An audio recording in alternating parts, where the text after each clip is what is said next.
Just when you think this Atlanta Braves team is getting ready to turn a corner and turn the season around, they do something to make you want to pull your hair out. This time it's a series loss to the Miami Marlins. Let's talk about it on today's episode of Locked On Braves.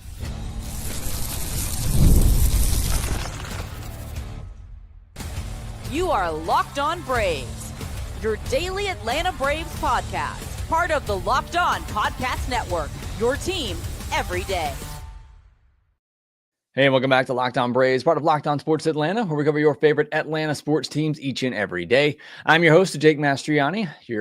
Make sure you check us out on YouTube at Locked On Braves. Make sure you follow us on social media at Locked On_Braves and on Instagram at Locked On Braves. If you're new and watching this on YouTube, please do me on Instagram. Make sure you follow us there at Locked On Braves. If you're listening on the audio version, you can leave us a 5-star review on Apple, Spotify, or wherever you get your podcast. Thank you so much to my everydayers out there. Thank you so much for making Locked On Braves your first listen of each and every day. I leave for a weekend and I completely forget my intro, but thank you so much for sticking with me through all of that. Hope you all had a fantastic weekend. I was spending time with family, so I had a great weekend, and I didn't have to watch this miserable series, or at least completely lock in on this miserable series against the Marlins. But we'll get into all of that on today's episode of Locked On Braves. We'll talk about Didier Fuentes' call-up. Was it the right move? Chris Sale's injury. We'll talk about the pitching performances and how the Braves are going to work out this starting rotation now with Chris Sale down. So a lot to get to on today's episode of Locked On Braves, which is brought to you by FanDuel. Right now, new customers can get $150 in bonus bets when your first $5 bet wins. Well, let's start with the weekend series where the Atlanta Braves dropped 2 of 3 to the Miami Marlins. And I talked about this 12-game stretch that the Braves have starting back at that series with Milwaukee. You had the Brewers, you had the Rockies, you had the Mets, and you had the Marlins. And I said at the beginning of that, they really needed to go 10-2, and I know it's a lot to ask for to sweep 2 teams, even bad teams like the Rockies and the Marlins, but you really need to sweep those 2 teams and win the other 2 series. Well, they won the Brewers series. They didn't sweep the Rockies, but they at least won the series. They did sweep the Mets series, and then they lost the Marlins series. So they go 8-4 over this 12-game stretch where they really needed to go 10-2. And again, I know that's a big ask, but it's just where the Braves are right now. They have to have a couple of stretches like that if they're going to get back into this. So while normally you look at this 12-game stretch, the Braves go 8-4, that's fantastic. That's great. If you're already 5-10 games above 500, you're already in or close to a postseason spot, but the Braves aren't there. So again, I know I'm being tough on them because this was a pretty good stretch for them going 8-4, but it's just not enough with where this team is right now. You have to have a couple of stretches where you go 9-1, 10-2 if you're going to pull back out of this. And if they don't, they're not going to make the postseason. It's as simple as that. While these 8-4 stretches are nice, winning some series here or there, or even winning several series in a row. Look, if you win every series the rest of the way, you're still just barely over a 90-win team. And I don't know if that's enough to get you into the postseason this year in the National League. So they've got to go above and beyond. There has to be just an incredible run for this team to get to the postseason. And again, maybe you feel like that's not going to happen. That's okay. And I understand that. And I certainly think it's warranted based on what we've seen from this team. I'm just not ready to give up on this group yet. And maybe that's why this is so maddening for me, because I keep wanting to believe in this group. I keep thinking that they're going to turn things around, and it looked like maybe this was that opportunity. Again, while you didn't get the sweep of the Rockies, and that was frustrating, and I was very frustrated being there on that embarrassing Father's Day loss, you did bounce back and you swept the Mets to kind of make up for that. And so at that point, you're thinking, okay, now we go down to Miami where surely we can win 2 of 3, and you fail to get it done. And that's what makes this team so frustrating and maddening to watch, is that they're just so inconsistent that even when it feels like they're turning a corner, they're going to go on that big run, they do something like what they did over the weekend and just completely drop the ball. But I just while I'm hopeful for this team, and I don't want to give up on them, I can't give up on them. It is very frustrating, and it is hard to watch this time because I just don't know how much I trust this team and trust this group to go on that big run that it's going to take in order for them to get to postseason. But all that aside, they did go 8-4 over this stretch, which is, again, good, just not based on the situation where they are. The goal still remains the same, though, leading up to the All-Star break. You want to be contenders. You want to be buyers of the deadline. You want to give yourself a chance post All-Star break. You got to get as close to 500 as possible. Now, you finish off the month of June with 4 in New York. It's going to be tough. We'll talk more about that series later in this episode. And then you got 3 at home against the Phillies, who are playing really good baseball again, have taken over the lead in the NL East. So it's a tough stretch to end the month, but you got a pretty decent schedule before the All-Star break in July. You get 3 against the Angels, 3 against the Orioles, 3 against the A's, and 3 against the Cardinals. That's about as soft of a stretch as you're going to get the rest of the way. And so it gives you an opportunity leading up to the All-Star break. You're 35-41 right now. Let's say you go 3-4 in these next 7. You split the series with the Mets. I don't have much confidence in them winning a series against the Phillies right now without Chris Sale. So let's say you lose that series, but you pick up a game. You go 3-4 to end the month, but then you go 8-4 in that soft part of the schedule before the All-Star break, and you're 11-8 over that span. Again, not great. You got to do better than that to pick yourself up out of this hole, but you're 46-49 going into the All-Star break. You're a little bit closer to 500. Obviously, I would love to be even closer, but I think that's, again, I hate to even say realistic with this team and this group, but I think that should be kind of the goal of what you're hoping for. Anything less than that, and I don't know that you're going to be able to put yourself in a good enough position by the trade deadline to really push the front office to do anything. So again, that's still the goal for me. Get as close to 500 as you can before the All-Star break, and then hope that you come out after that and you're playing inspired, good baseball leading up to the trade deadline. I've always said that kind of my cutoff line going into the trade deadline is 5 games. If you're 5 games back or less, I feel like you need to be buyers with this group where you are expected to do big things. I feel like you need to be buyers, at least try to give you, even if it's a soft buy, pick up a couple bullpen arms, pick up a depth starter, which probably should already be happening if it can happen, and at least give yourself a chance down the stretch. Because look, even if you want to be sellers, who are you really selling that's going to have a ton of value? And again, that's a discussion for another episode, but that's kind of been that cutoff line for me. If you're 5 games or less back of a postseason spot, at least make a couple of moves to try to help yourself out down the stretch, that maybe the team does catch fire. Maybe they do go on that big run at some point. But for me, in the short term, what I'm looking at leading up to the All-Star game is, can you get 46-49, 47-48? Can you get within a game of 500? Or, I'd love to see them go a game over 500, have a real good ending to this first half of the season. That's what the goal still is. So while they did drop the ball in Miami, where they could have done more, should have done more, again, it's a stretch where I really wanted them to go 9-2. You thought after the sweep of the Mets, they would at least go 9-3, but instead they go 8-4. And those games, those 1-game differences in what you could have done, should have done, make a big difference with where this team is right now. But again, looking forward up to the All-Star game, need to go at least 11-8 in this stretch. Again, would love to see a little bit more, but get as close to 500 as possible leading up to the All-Star game. Hopefully come out after that on fire and impress the front office to make a couple of moves to help you out down the stretch. You look at that schedule post the All-Star break just real quickly. We'll take a peek at it. So after the All-Star break, you do get the Yankees, you get the Giants, you get the Rangers, you get the Royals, and you get the Reds on the last day of July. So a bit of a tough schedule, especially coming right out of the break against the Yankees and the Giants. You do get those games at home. And then the Rangers, Royals, Reds, those are all, winnable, should be winnable games for this team. But so you got a chance here. You got a chance in the month of July, but you got to finish off this month without getting embarrassed by your division rivals. And then you got to play really good in that stretch of games leading up to the All-Star break. All right, next we'll take a look at that Marlins series, the offense, which really let us down, the starting pitching as well. We'll get into all of that here next.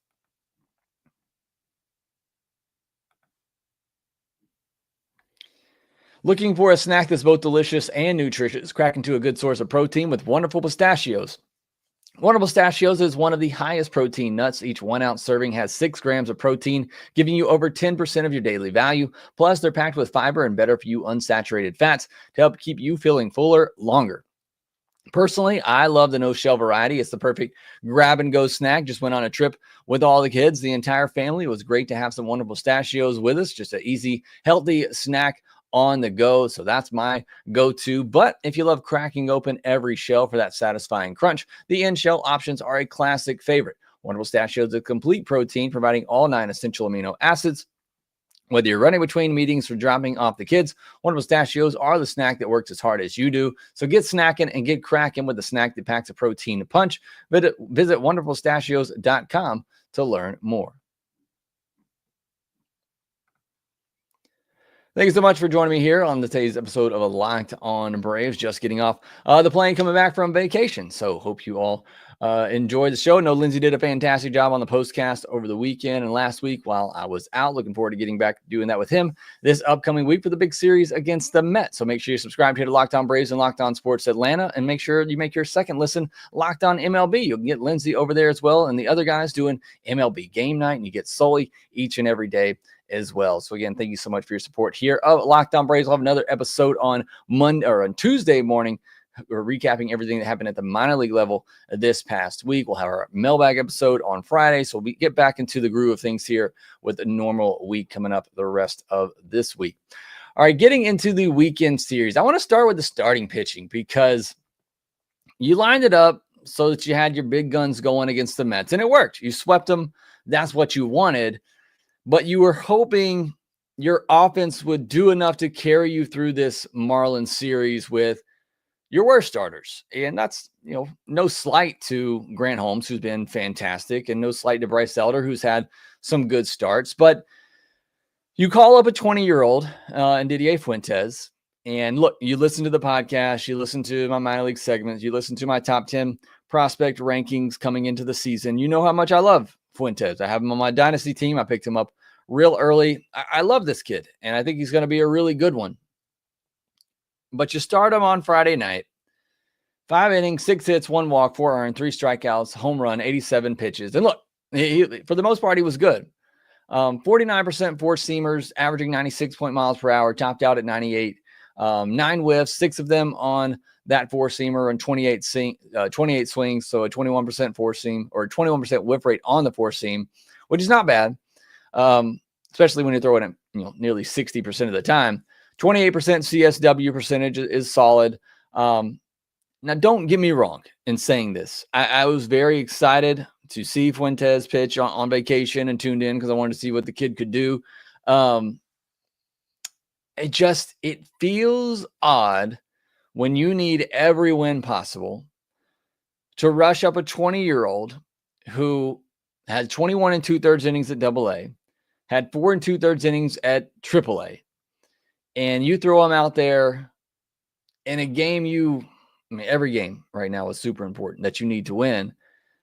It just feels kind of odd. And again, I think he might have the best stuff of anybody in the system right now. And kudos on them, I guess, for that part of it and saying, we're just going to go with the guy we feel has the best stuff that we feel can get the most outs.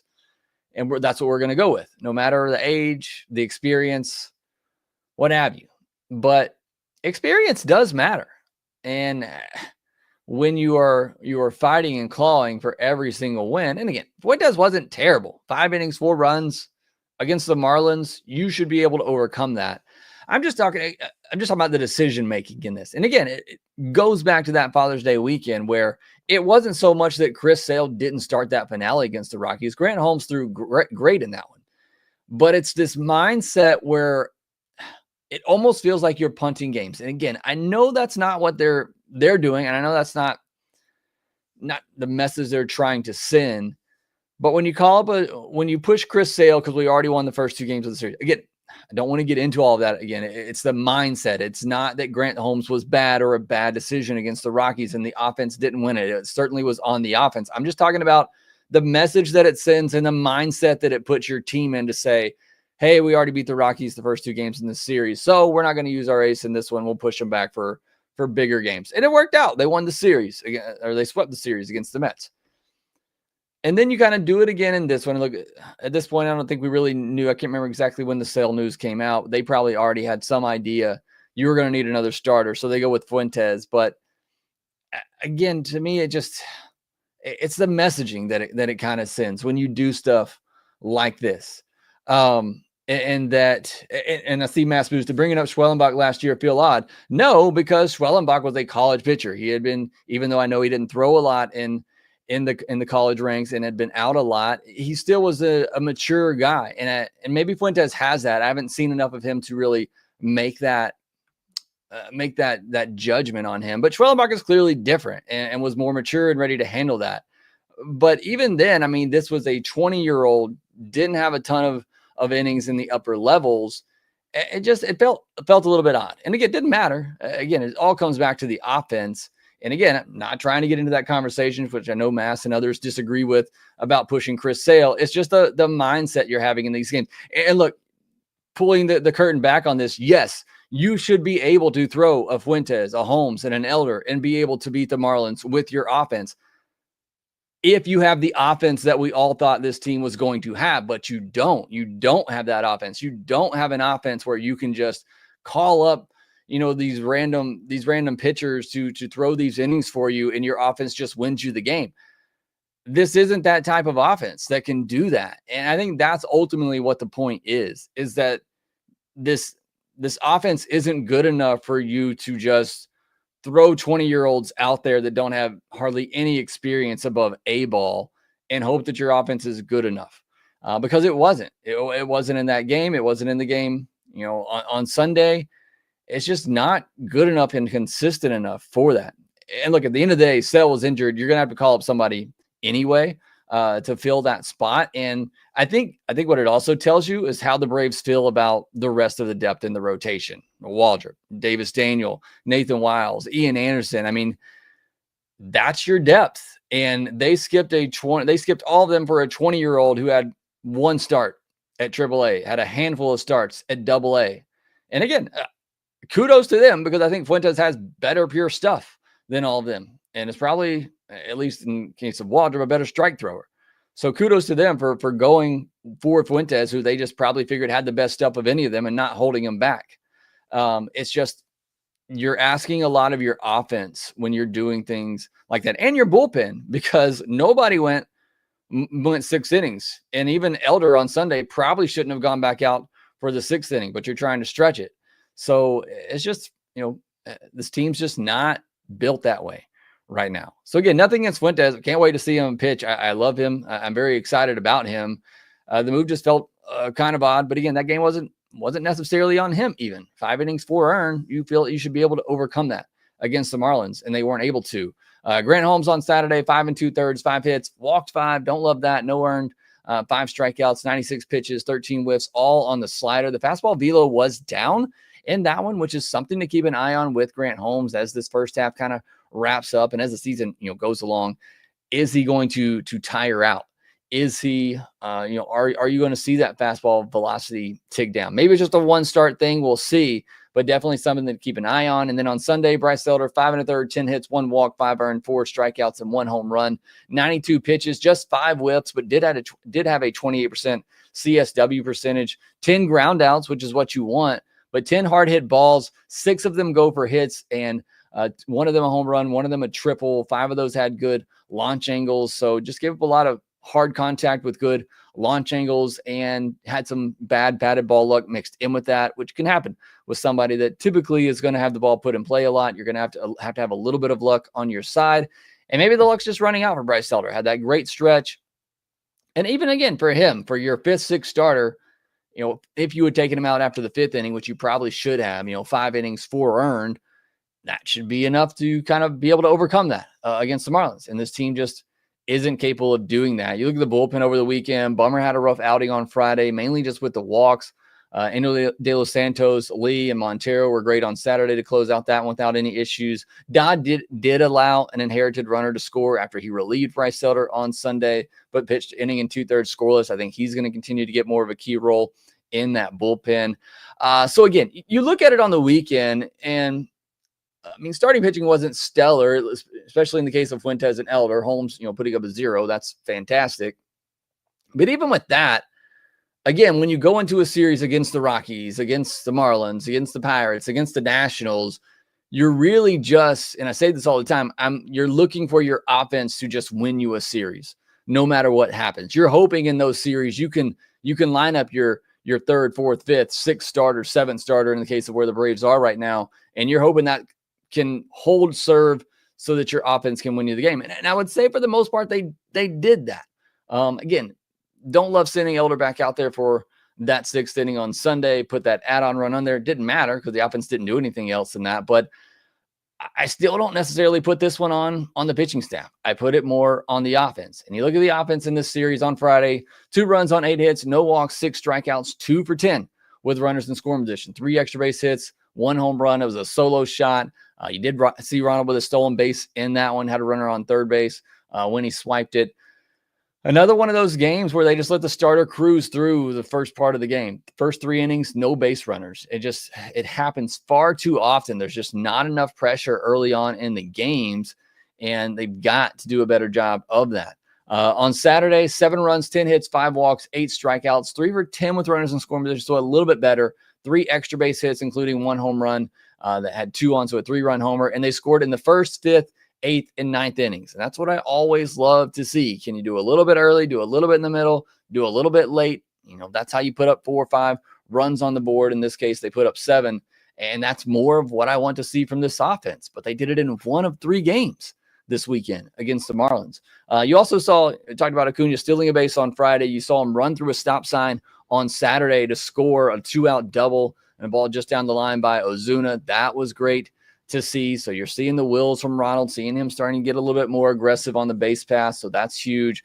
And then on Sunday, 3 runs on 7 hits, 3 walks, 7 strikeouts, but just 2 for 10 with runners in scoring position. So still just struggling to get those hits with guys on base. 2 extra base hits and no home runs. And it's going to be hard for this team to win if they're not getting those home runs. And what frustrating part about this one is you scored early. You took the lead twice early on in this one, but just couldn't do anything late and fell completely asleep in the final 3 innings of this game. You had a leadoff single, and I was watching the end of this game, and we got the leadoff single by Verdugo, which meant as long as nobody hit into a double play, you were going to get Acuna to the plate. But what does Michael Harris do? And we're going to have to talk more about Michael Harris later in this week. He hits into a double play, and it ends with Ronald Acuna Jr. in the on-deck circle.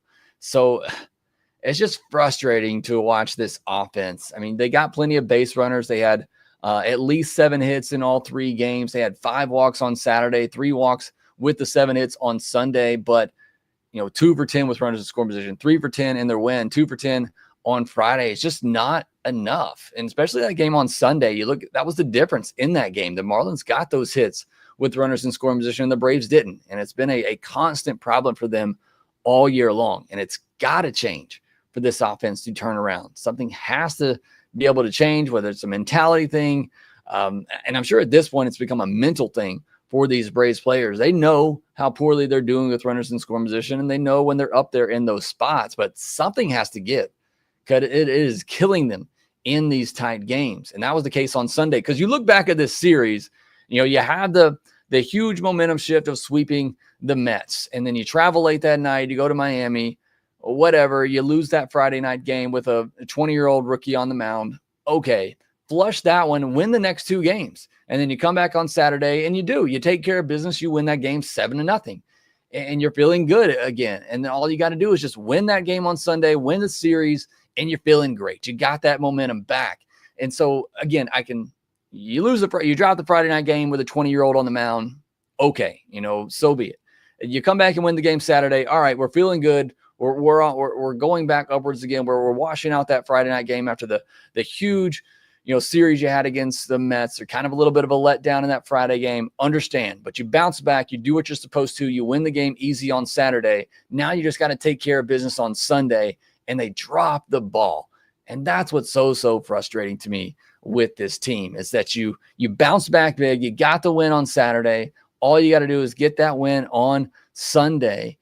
and your offense can't get it done, can't overcome to win the series on Sunday. And that's what's so frustrating about this team. All right, next we will turn the page a little bit. We'll look at the Mets series coming up, some Braves news as well. We'll get into all of that here next. Summer sports are in full swing, and whether you're all about baseball under the lights, golf on the green, or high-stakes soccer action, FanDuel is the best way to make every game even more exciting. You're already following the action. Why not make it a little more thrilling? With FanDuel, you can get in on the game while your friends are getting sunburned at the beach. I've been using FanDuel to track my favorite matchups and the app that keeps it fresh with new daily promotions and fun ways to bet. It's easy to use with fast payout, and makes even regular season games feel like must-watch events. Whether you're placing a same-game parlay or watching a bet ride into the ninth inning, FanDuel makes it feel like you're part of the action. Also, make sure you visit FanDuel.com/playsafe for tools and resources to help you stay in control of the way that you play. And if you're new to FanDuel, new customers can bet just $5 and get $150 in bonus bets if your first bet wins. Again, that's new customers right now can bet $5, and if your first bet wins, you'll get $150 in bonus bets. So open the FanDuel app today or visit FanDuel.com/lockedon to get started. So just a little bit of Braves news from over the weekend as I was out, catch up on a few things. Acuna up to 4th among outfielders in NL All-Star Game voting, so that's trending in the right direction. Still nobody else even close. So right now it's looking like Acuna, and not even sure that Sale is going to be there now with the injury. So you're looking at Acuna, maybe Schwellenbach gets in. I mean, right now it's looking like a max of 2 players for the Atlanta Braves. And if Acuna is the home run derby participant for the Atlanta Braves, because I doubt they're going to put 2 Braves players in there, then you're not even going to get a third that way. You know, I thought Ronald could be the All-Star Game player, Sell and Schwellenbach on the pitching side, maybe Matt Olson in the home run derby. So that way you get as many Braves players there as possible. But Acuna's already said if he's asked, he's going to be in the home run derby. And I think you have to. He's one of the more popular players in the game. So I don't even know that Matt Olson will be able to sneak in that way, even though Matt's having a pretty solid year, but he's not getting the votes at first base, which is a pretty deep position. So, I mean, it's looking like the Braves might get 2 players in their own All-Star Game, which is going to just be quite brutal and embarrassing. I mentioned Chris Sale. He did go on the injured list over the weekend with that fractured rib on that play that he made against the Mets. And it's just, isn't that so 2025 Braves? When you think about that injury and that he makes the dive and play in the 9th inning to try to, get that complete game shutout. And then he still doesn't get the complete game because he gets pulled with 8 2/3 innings. And then we find out he fractures his rib. And it's just, not only did he not get the complete game, he fractured his rib in the process trying to get it done in the 9th inning. And it's so frustrating. And look, I want to be mad at Chris Sale, but he plays with that fire and that intensity. And you never really can be mad at a guy going all out like that. But my man, it's a 5-0 lead in the 9th inning.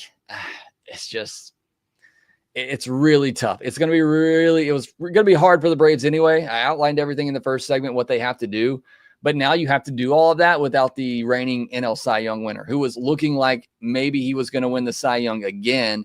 And now he's out indefinitely with a couple of fractured ribs. It's just frustrating, adding frustration to a frustrating season.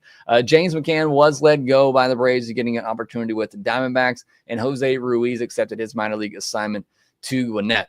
The Braves now head up to Flushing. We'll get a 4-game series with the New York Mets, who are 2-8 in their last 10 games, while the Braves are 7-3, including a sweep over the Mets at home. Mets just lost a series to the Philadelphia Phillies over the weekend, and they're now a game behind the Phillies in the NL East.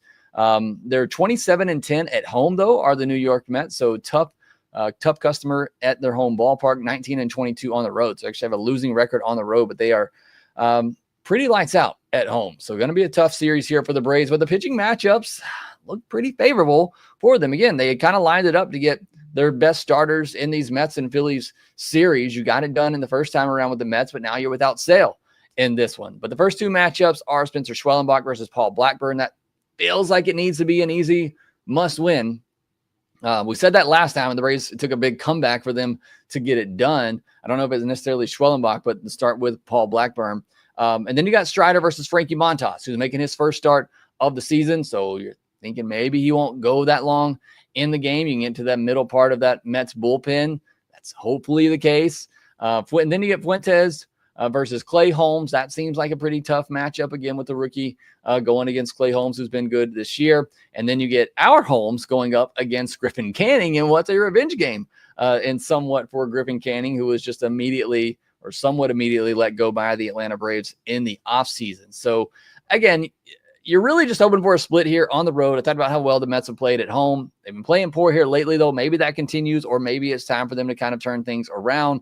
The pitching matchup seems somewhat favorable for the Atlanta Braves in this one, but can the offense score enough and score enough on the road? That's been a huge problem for them all season long.